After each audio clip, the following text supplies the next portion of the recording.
morning, Trinidad and Tobago. I'm Hema Ramkissoon, and welcome to the CNC3 Early Morning Show. It's a beautiful Friday morning. It is the end of yet another work week, and if you had a week like mine, well, thank God it's Friday. Today, Tutor continues their second day of action, rest and reflection. That's what they're calling it. They're saying that teachers are not allowed to strike, but what they are going to do is ensure that their concerns are highlighted to the public. This morning, we're going to start our first interview, which will be with the Minister of Finance, Larry Hawaii. The budget will officially be read on October 1st. What can we expect?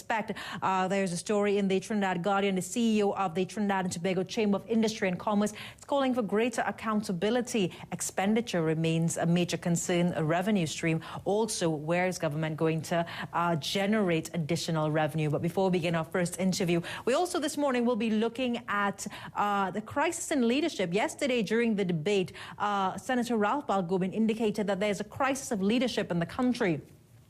It seems to be a sentiment that was reflected in the Global Competitiveness Index. So we'll also be looking at that. We have a number of panelists who will be weighing in on that discussion. Also, Keyshawn Walcott, this country's Olympic gold medalist, will be joining us on set. Remember, it's Friday, so we do look at sport. And you can follow me on Twitter at Hema_Ramkissoon as I look forward to tweeting with you. But before we begin our first interview, let's tell you why you should buy the Trinidad and Tobago Guardian today.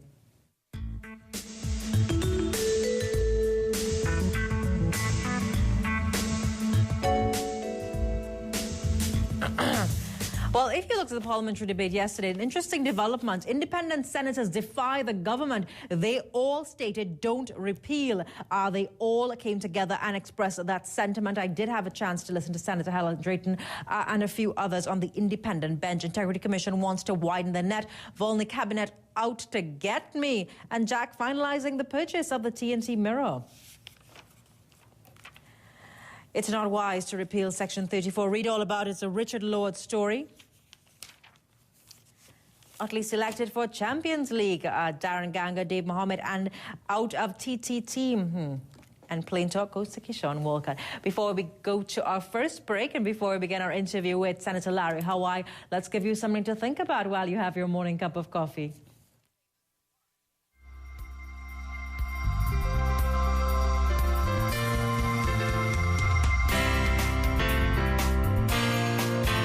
Let others tell you who you are. You have to decide that for yourself. I'm going to read that again to you. You can't let other people tell you who you are. You have to decide that for yourself. You're the best person to judge your character, your abilities, all of your blessings, and all of your mishaps in life. No matter what it is, you have the power to change it. I'm Hema Ramkissoon. I'll see you on the next side of this break. Well, Budget 2012-2013, it's official. The package for the government will be delivered on the 1st of October. Joining us on set, Senator Larry Hawaii. Senator, good morning. How are you? Good morning. Very well, thanks, and good morning to all your viewers. Now, has the budget been completed? All the T's have been crossed, all the I's dotted? Yes, it's more or less done. There are one or two areas, particularly completing the review of the taxation regime, which is still out there, because there's always a final tweaking to those things, because tax is particularly a very sensitive issue to deal with. Yeah. It's interesting that you raised the taxation issue. The government, according to Dr. Ronald Ramkissoon, the government must rein in expenditure and make cuts in transfers and subsidies. Most people are looking at the expenditure profile, and they're also looking at the revenue profile. It is no concern that revenues did dip. It's no secret revenues did dip in the last year. While we are looking at a more coordinated approach in the energy sector, maintenance work is expected. How is government going to really generate the additional revenue? How would you respond to the skeptics? Yeah, well, it is a challenge. I think there's a lot of validity to the points that are being raised, and very clearly we're going to have to deal with expenditure. Expenditure has been growing, and we need to cut back on some of that. But we need to be careful how we do that, because the intention here is to keep the economy stimulated, and if you have significant contractions in government expenditure, it is going to create an issue as far as expansion of the economy is concerned. So while there's no intention for us to deal with, certainly touch any, and I've said it on this program before, personal income taxation, we certainly are still looking at the rest of the taxation regime to see where there might be room for us to continue to raise revenue, while at the same time not doing anything that would dampen the expansion of the economy, the growth, the continuing expenditure patterns that exist in the economy. So it's a delicate balance in there, and we certainly wouldn't, as I said, we wouldn't look at touching personal income tax. So the man in the street doesn't need to be concerned that we're going to raise his tax. Personal tax. You know, we can talk about the fiscal regime, the governing policies, but really and truly, people who look at the budget, they would like to know, and we're saying, okay, personal income tax is not going to be touched. Inflation, rising food prices, these are all concerns. Pensioners, the most vulnerable in our society. To those who are looking, what can they expect in the budget, and what will you tell them this morning? Yeah. Well, I mean, I don't want to really read the budget on this show. It's not, that's not the intention, but certainly, there are a number of revenue-generating measures that will be in the budget, as well as a number of measures aimed at getting more value for money out of the expenditure patterns of the government, particularly. And also there will be some incentives, because particularly for the energy sector, we need the energy sector to continue to expand exploration and production. That has been one of the big drawbacks that we faced in terms of expanding the downstream energy sector recently, where there's been concerns about the supply of gas and the continuing stability of the gas supply. And of course, the ability to increase the volume of gas that is available. So those are some things that we have to make sure we put things in the budget to generate that continued confidence and so on. Generating continued confidence. So let's look at the energy sector. We had some panelists yesterday, and one of the suggestions would be to review not only fiscal, but maybe the taxation regime governing. But we're in a very precarious situation. You want to encourage investors, but yet the energy sector still contributes to about 50% of the country's GDP. It's a large chunk of our revenue stream. How are you going to find that balance with increasing tax, so looking at the tax regime governing the energy sector, while at the same time not scaring away investors? Because now we are competing in a global environment. New regional players are emerging. And let's also apply that question to the business sector. You want to encourage investment, but you also want to ensure that people are not getting away with practically murder, operating in a profit-driven environment and paying little or nothing. Yeah. And you're quite right. Well, first of all, let me deal with energy. The thing is that in the budget, we can do things to actually give incentives to people to expand the upstream exploration and production. And therefore, we'd want to consider some of those measures and so on going forward. We haven't made, as I said, we have not completed the full review of the tax regime just yet, and all the different initiatives that we want to place in the taxation regime during the course of the coming year. We've dealt with personal income tax, so okay, that's out of the way, but the other tax measures are still under review. And we certainly will look at what are some of the incentives that we can put, in the tax regime in order to get the energy companies to continue to expand the exploration and production. But generally, the other area is, of course, tightening the administration of the tax system, and certainly there will be, at least one initiative in the budget that will deal with tightening the collection of taxes. Such that we get, as to refer to your question specifically, we get our fair share of the profits that are generated in the system. Are we looking at a revenue authority?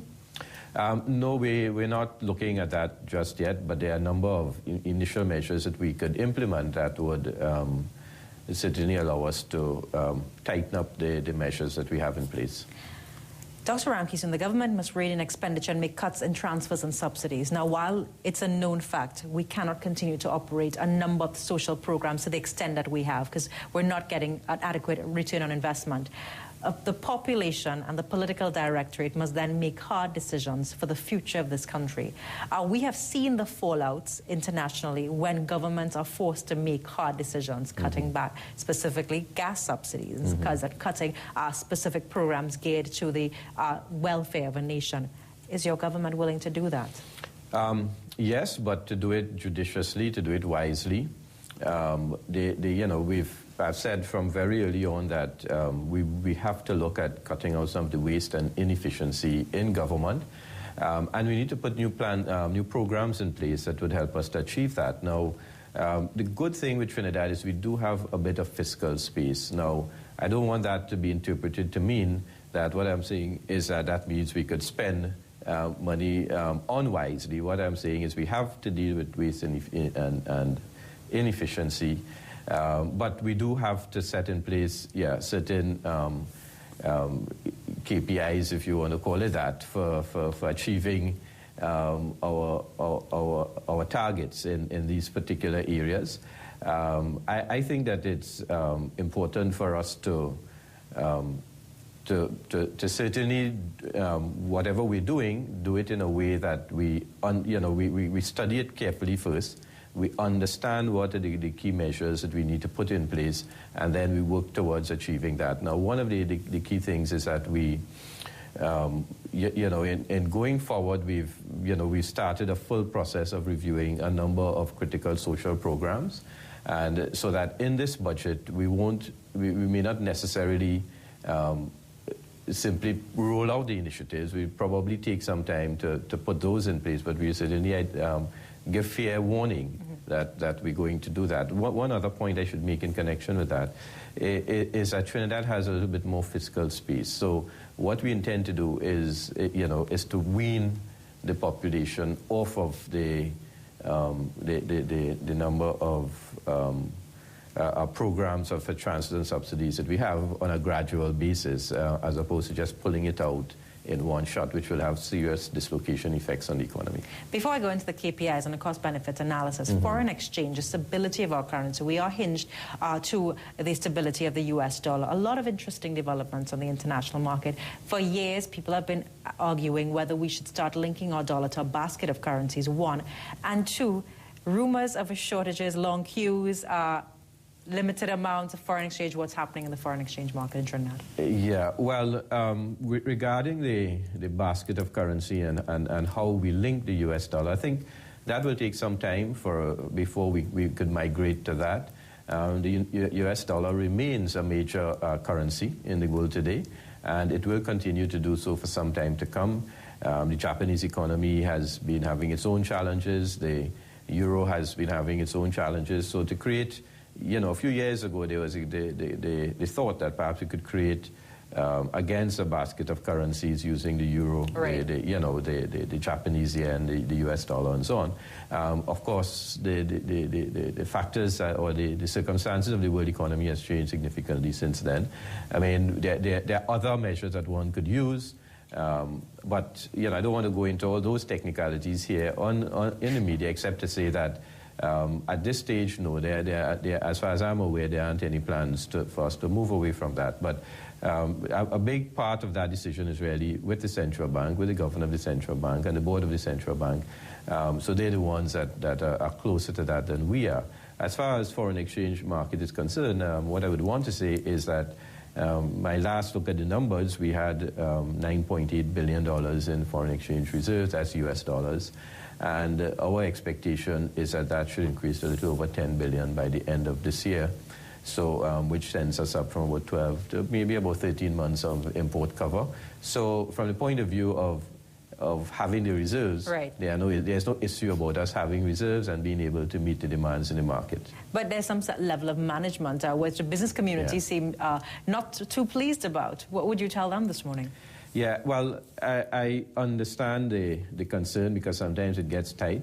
But the thing is that, as I understand it, the way the market works, and again, this is managed by the central bank, not the Ministry of Finance, right? The foreign exchange is is allowed to flow into the economy on a fairly on a graduated basis and on a basis